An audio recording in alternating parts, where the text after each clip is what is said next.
Hi friends, welcome to M plus pensions news. Friends, ఇప్పుడే అందిన వార్త. ఈపీఎఫ్ఓ పెన్షనర్లకు గుడ్ న్యూస్.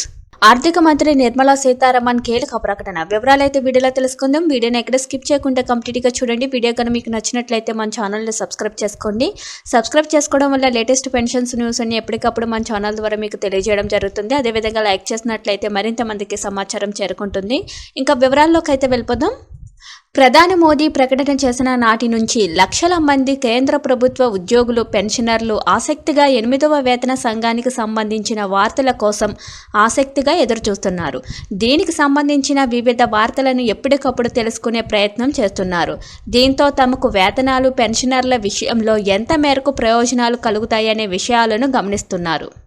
ఈ క్రమంలోనే 8వ వేతన సంఘం అమలు 36 లక్షలకు పైగా కేంద్ర ప్రభుత్వ పౌర ఉద్యోగులు, పెన్షనర్లకు, రక్షణ సిబ్బందితో పాటు వారి పెన్షనర్లకు ప్రయోజనకరంగా ఉంటుందని ఆర్థిక మంత్రి నిర్మలా సీతారామన్ నేడు వెల్లడించారు.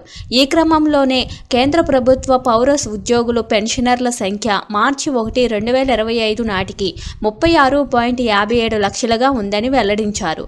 ఇది గత డిసెంబర్ 31, 2024 నాటికి 33.91 లక్షలుగా ఉన్నట్లు ఆమె వెల్లడించారు.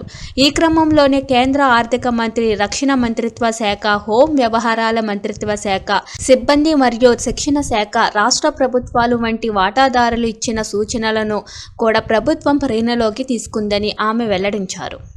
వాస్తవానికి 8వ వేతన సంఘం ద్రవ్యోల్బణం వంటి అంశాలను పరిగణలోకి తీసుకొని దాని ద్వారా వచ్చే ఆర్థిక ప్రభావాలను అంచనా వేసి తదనుగుణంగా ఉద్యోగులు, పెన్షనర్లకు అందించవలసిన పెంపులను గురించి సిఫారసులు చేస్తుంది.